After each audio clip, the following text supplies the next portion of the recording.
The desktop is what you will see first each time you log into Windows. There are two parts to the desktop. Firstly, there is the large space that occupies most of the screen. This usually contains icons that open some programs. This is also where your programs will appear once you have opened them. Secondly, the taskbar is located at the bottom of the page. This strip contains several parts, so we'll look at it in more detail.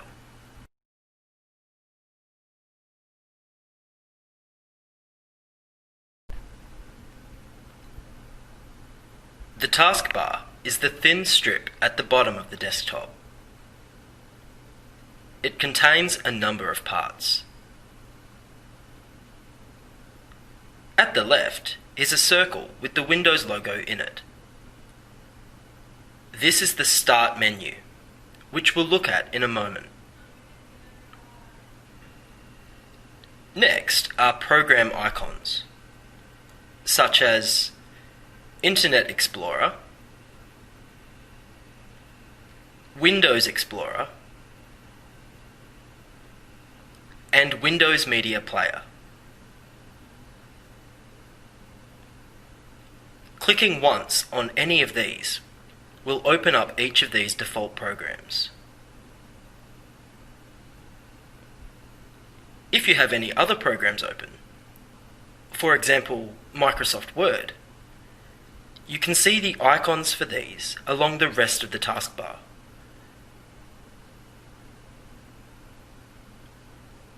At the right-hand side of the taskbar are administrative icons for your computer.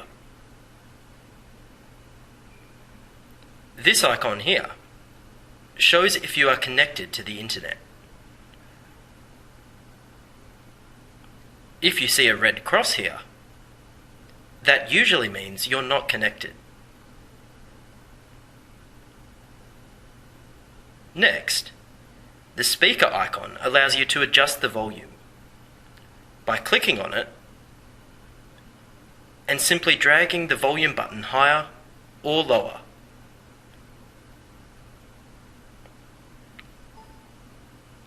If you click on the time and date, this will show a calendar and a clock, and you can reset these if you need to by clicking on the Change Date and Time Settings button and then following the prompts.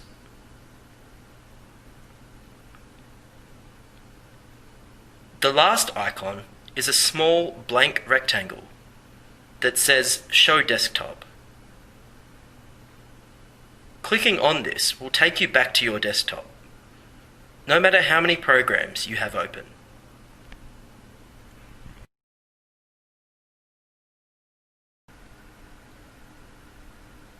To open up the Start menu, you simply click on the Start button on the left-hand corner of the taskbar. This is the Start menu. This is where you'll see all the icons of different programs that are running on your computer. Clicking on any of these icons will open up that program for you to use. If the program doesn't show up here, you can simply click on All Programs. This will open up a list of all the programs on the computer.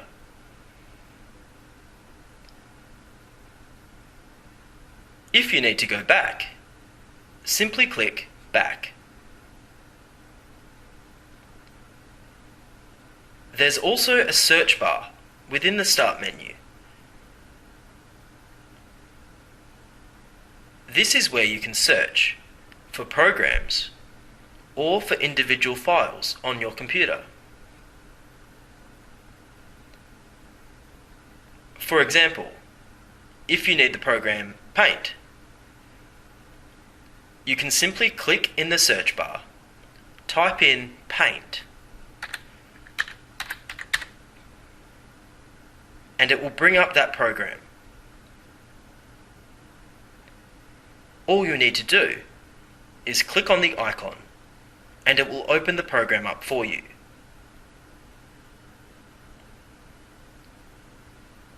You can go back to an empty search bar by using the backspace key on your keyboard to get rid of this word.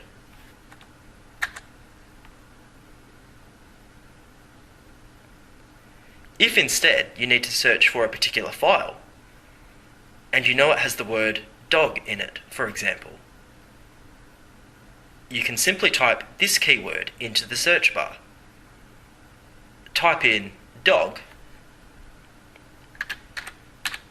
and that will bring up any files with the word dog in the name, as well as any documents with the word dog included in them. Again, you can use backspace to get back to an empty search bar.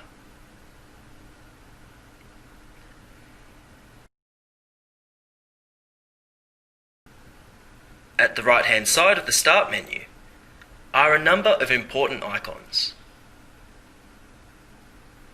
Some of these include Computer, which is where you can access your hard drive, as well as any CDs, DVDs, and USBs. Control Panel, which is where you can view and modify your computer's settings. Devices and Printers, which is where you can view and manage your printers, scanners, and other items of hardware. And the Help and Support tab, which will give you help in troubleshooting any problems on your computer.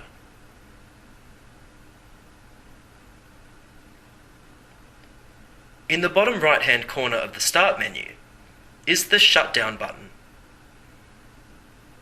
Pressing on this will close all your programs and shut Windows down, turning your computer off.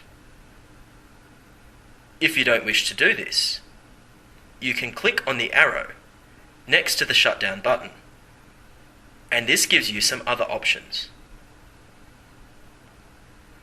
The ones you will use most frequently as a student include Log Off, which will close your programs and log you out of Windows without shutting your computer down.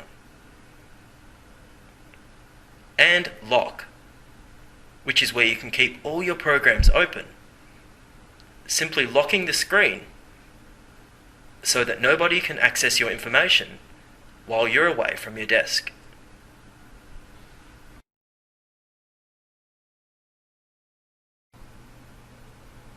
While we're in the Start menu, we can click on Computer to open up a program called Windows Explorer.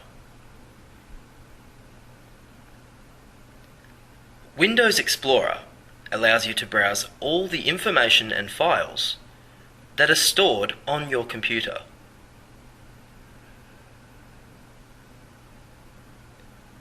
The hard disk drives contain all the information that is saved on your computer itself,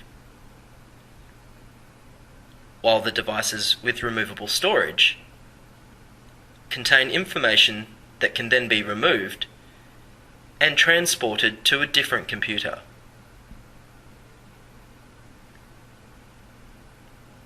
Devices with removable storage include CDs, DVDs, and USB sticks.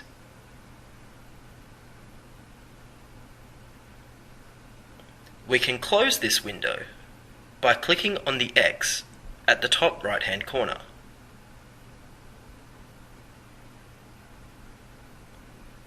We can also access Windows Explorer using the icon on the taskbar.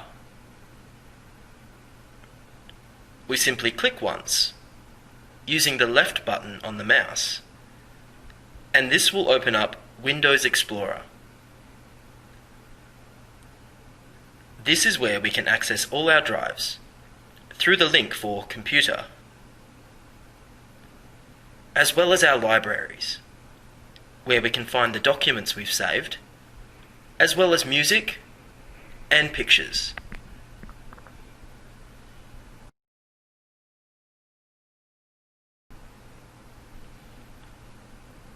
Next, let's look at how to log on to the internet.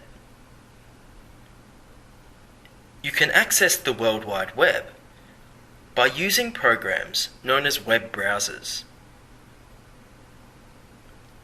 There are several different types of browsers.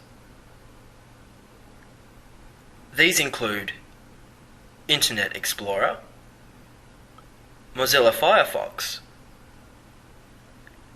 Google Chrome, and Safari. Most web browsers work in a similar way. Let's try using Internet Explorer. You can open Internet Explorer, if it's on your desktop, by simply double-clicking the icon with the left button of your mouse. Internet Explorer is also found on the taskbar. You can simply click it once with the left button of your mouse, and Internet Explorer will launch.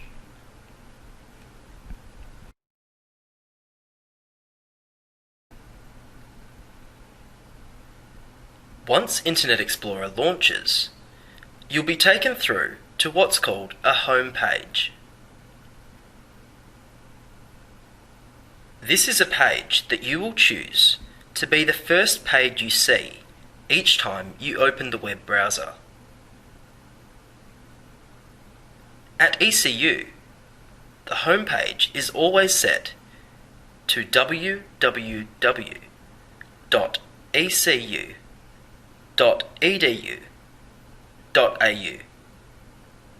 which is the web address for ECU's website. On your home computer, you can change your homepage to whatever you'd like. Perhaps a news website, your email account, or any other page that you go to frequently. You can do this simply by clicking on the arrow next to the home icon here and following the prompts.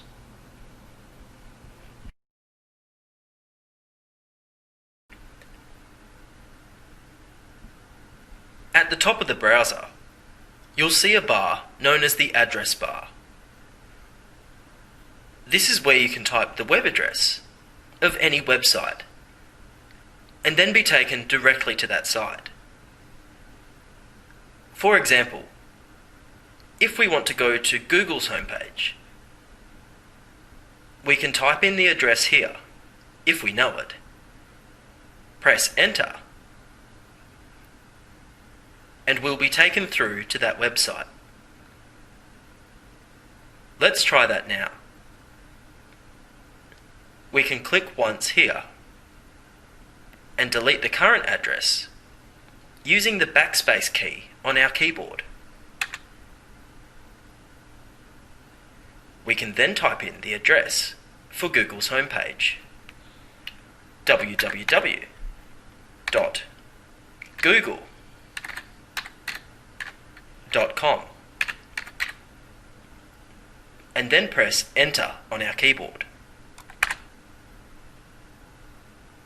This takes us through to the homepage for Google, which is a well-known search engine.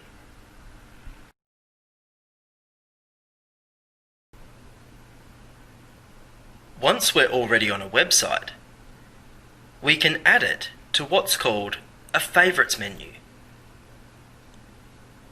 This means that instead of having to remember and type in a web address every single time we want to go to a page, we can simply find the icon for that page, click on it on the favorites menu, and be taken directly there. It's a great way to save time. Let's try adding Google to our favourites menu. We click once on the Favourites button, and this opens up our favourites menu. We can then click on Add to Favourites. This will open up a window where we can confirm that we do want to add Google to our favourites. We click Add to make this happen. Once this is done, we can click on Favourites, scroll down to the bottom of the menu, and we can see the new website that we've added. Clicking on this icon will take us directly to the page we've saved.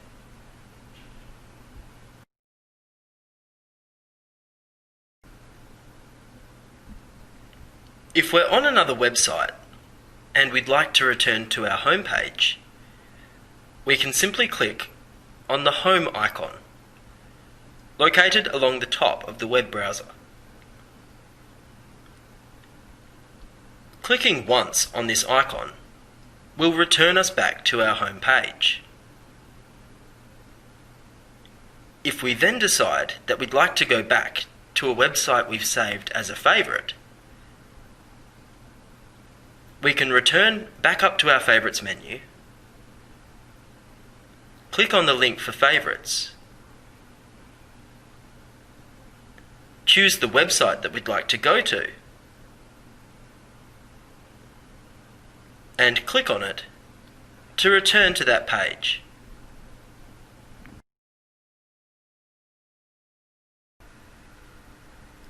If you need to look at another website, but you'd like to keep your current page open, you can use a new tab. Simply click here, and a new browser tab will open up. You can then type in the address of another website that you'd like to go to. For example, ECU's homepage.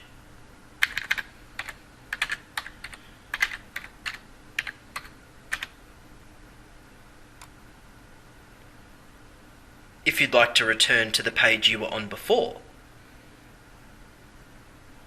you can simply click on that tab and you'll be returned to the other page.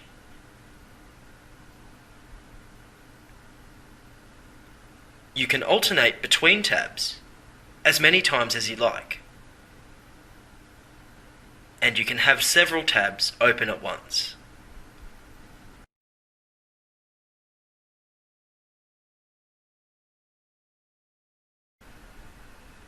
If you need to use the internet to find information, you can start off using the search bar at the top right-hand corner of the browser.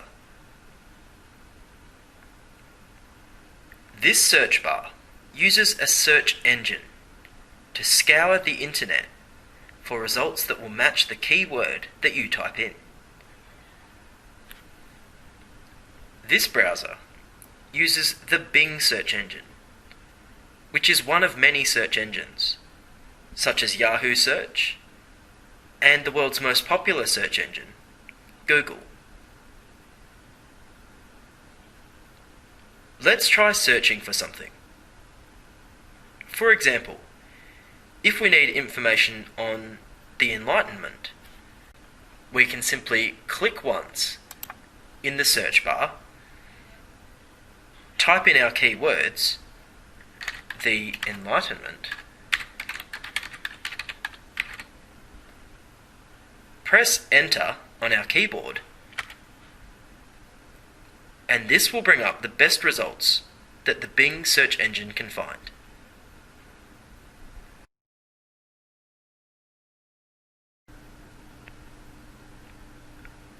Google is the world's most frequently used search engine. If we type in www.google, google.com in our address bar and press Enter, this will bring us to the home page for the Google search engine. You can search information through Google in the same way that you use the search bar. If we use our keywords from the previous example, we can type in the Enlightenment, press Enter, and it will give us these results. With Google, you can search not only web pages, but also images, maps, videos through YouTube, current news and information, and much more.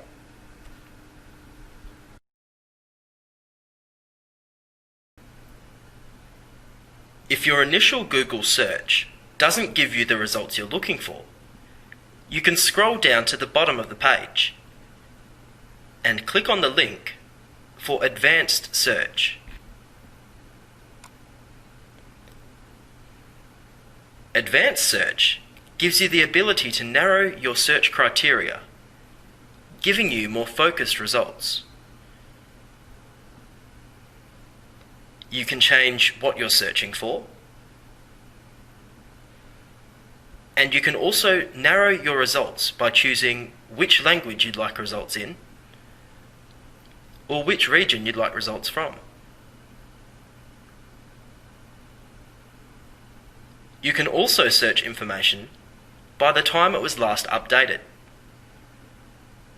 This way, you can make sure you're getting the most current information.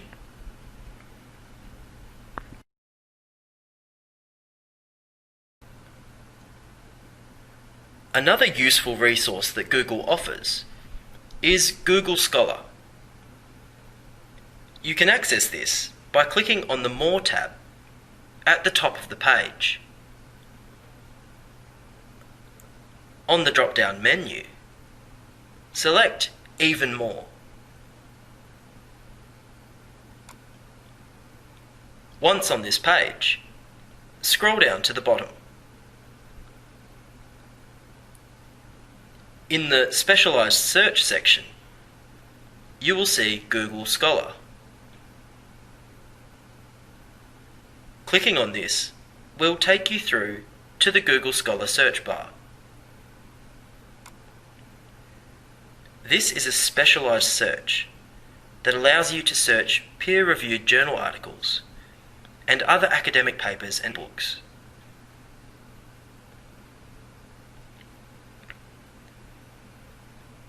This can be a useful resource for your assignments. You can also search academic articles, papers, and books by using the ECU Library One search, which you can learn about in other workshops.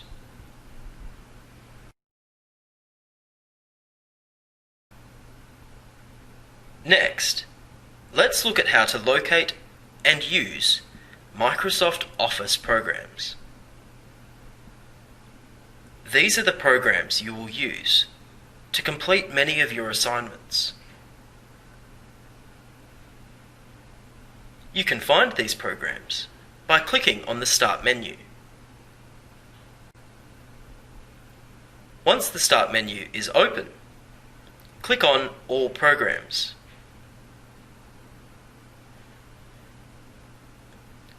Once the All Programs list has loaded, scroll down to the folder called Microsoft Office.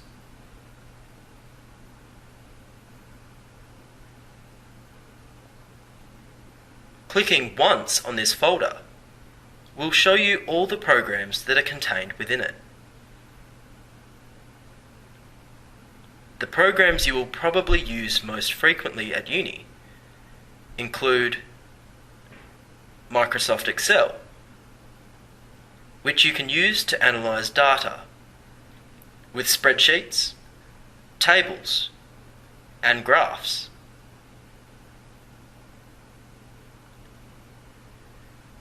Microsoft PowerPoint, which you can use to create slideshows for presentations, and Microsoft Word, where you can write up your assignments and your essays.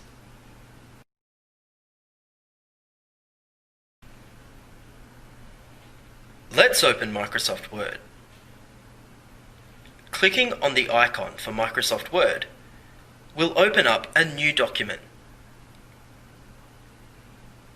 You can maximize this window simply by clicking the Maximize button in the top right-hand corner.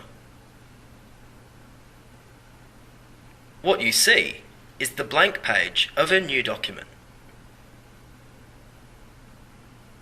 Microsoft Word is a word processing program. Anytime you need to type up information and words, such as for an essay, report, or any other assignment, Microsoft Word is probably what you'll use.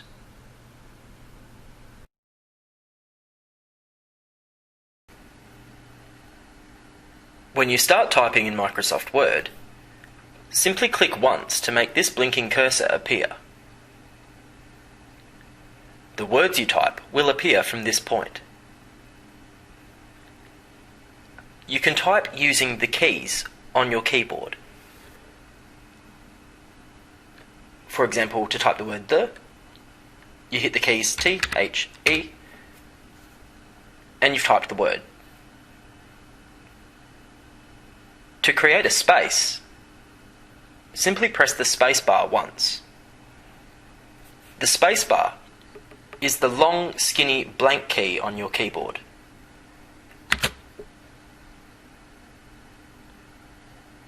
If you're new to typing, don't worry. The more you practice, the faster you'll get.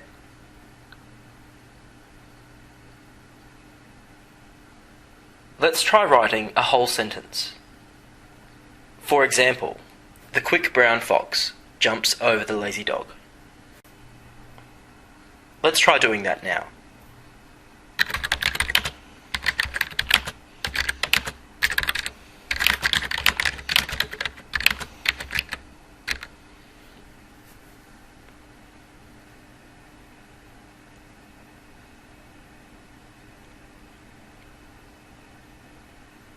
If you need to start a new line in Microsoft Word, simply hit the Enter key, located towards the middle of the keyboard.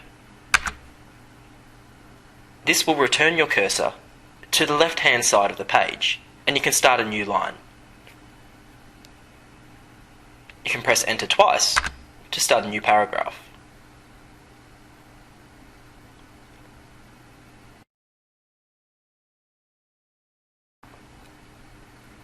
If you need to create a capital letter, you can hold the Shift key located just underneath the Enter key, and while holding the Shift key, press the letter key that you'd like to capitalize. For example, if we want to write, "The quick brown fox was called Fred," we can hold down the Shift key, press T, and that capitalizes the T. We can then write the rest of the sentence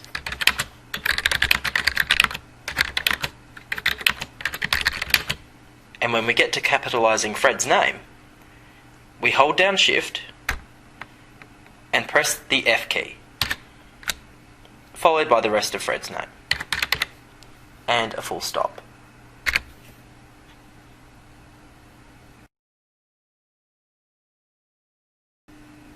Next, let's look at how to format text using Microsoft Word. To select the text that you'd like to format, click once using the left button on your mouse. This brings the cursor back. Once you've done this, click the left button again, but hold it down, and then drag it over the text you'd like to format.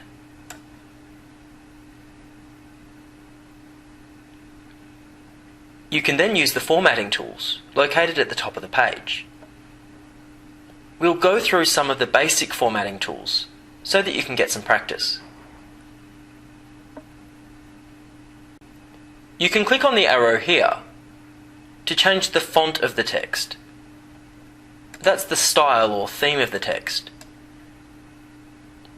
This opens a drop-down menu with dozens of choices. Each font is slightly different.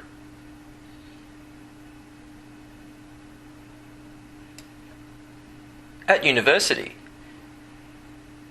you'll usually use a conservative font, such as Times New Roman. Try highlighting your text, and then changing the font to Times New Roman. To make the change, you simply click on the font that you'd like to change it to.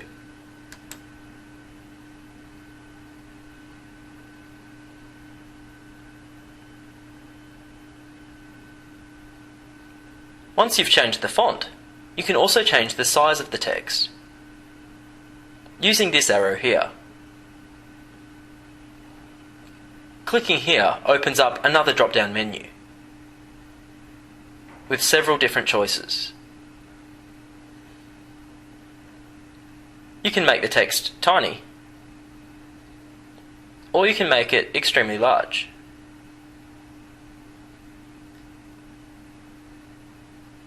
At university level, it's a good idea to work with size 12.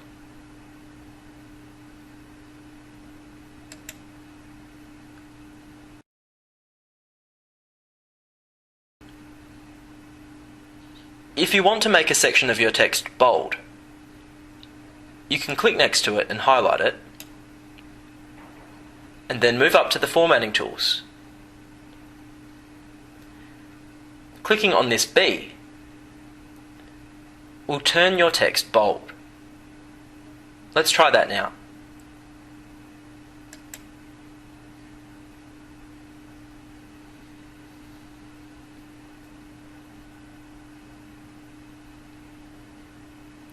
You can also format your text in italics by clicking on the I.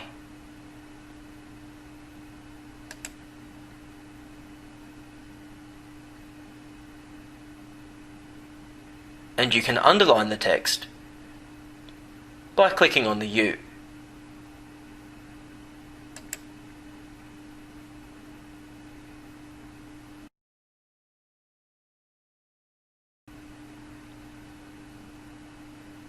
If you need to put some text into the center of the page, for example, for the title, you can use the alignment options found here. Clicking on the left will align the text to the left, which is the default option.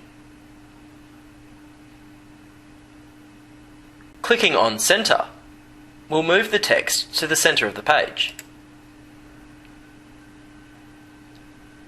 And clicking on Right will align the text with the right-hand margin.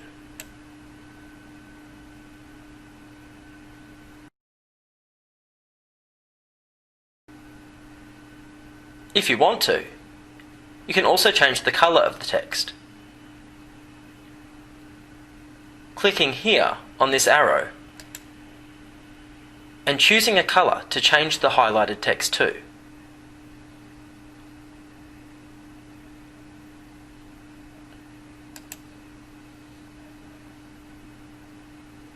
There are many other ways to format text in Microsoft Word, and you'll find these out with more practice.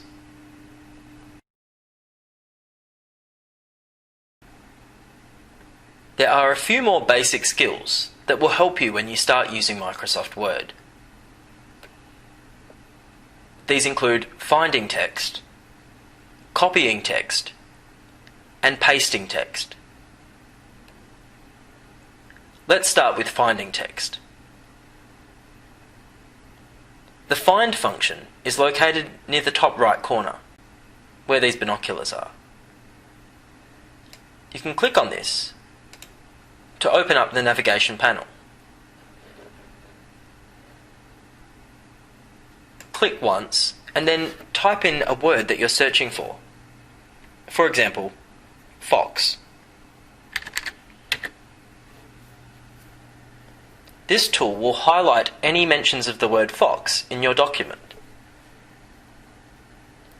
This is helpful if you need to change a word. you can find all the times that word's been used and change all of them.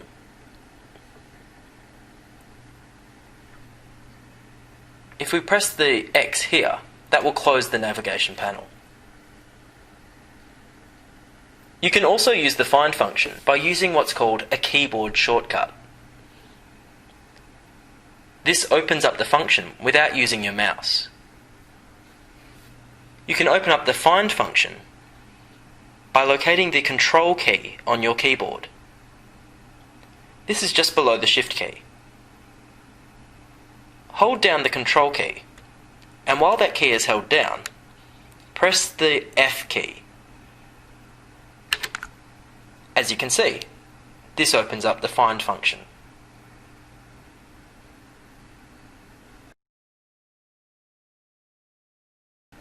Another useful function is the copy and paste function. This is where you can highlight and copy text and then paste it somewhere else. Let's try by copying our first sentence. Click once, then click again, holding the left button down, and drag it across your text.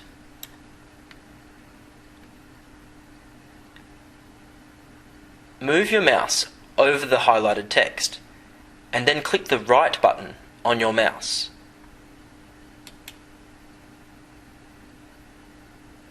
This opens up a menu. Select the second option, which is copy. That's copied the text to Microsoft Word's clipboard. Click once outside the selected area to remove the selection. Now press Enter once for a new line. Move your mouse to the start of this new line and click the right button of your mouse again.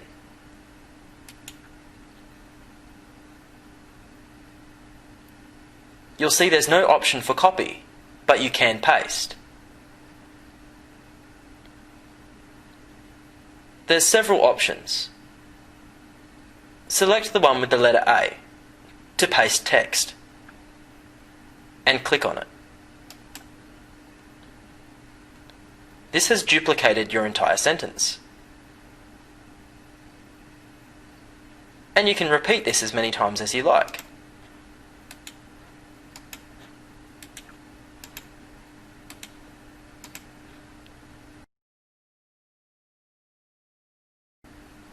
There's also a keyboard shortcut for copying and pasting.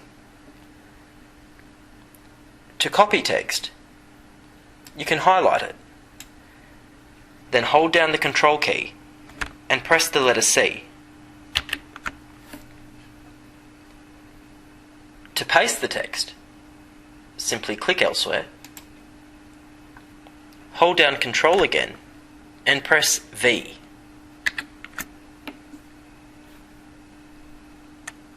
Again, you can do this as many times as you need.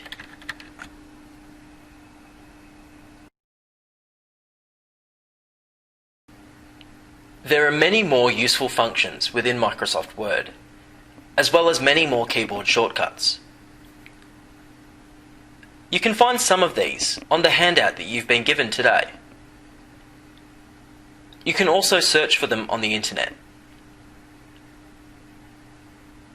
Another way to find them is by hovering over an icon, which will give you the keyboard shortcut, if there is one. For example, let's try hovering over the B button. We know that by clicking on this, we can make text bold. But this tells us that we can also hold down Control and press B to make text bold without using the mouse. Italics and underline also have keyboard shortcuts. When you've finished using a document, or even if you're partway through, it's a good idea to save it. To save a document, you use the Save button up in the top left corner. The keyboard shortcut for save is holding down Control and pressing S.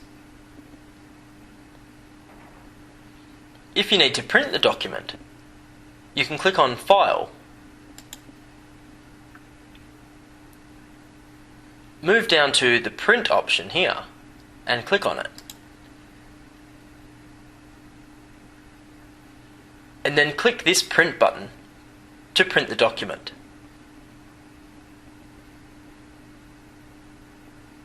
To return back to your document, you can click on Home.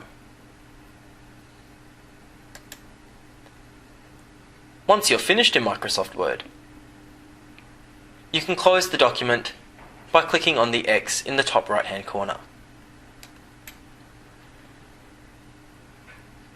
Today, we won't save the document, so click Don't Save.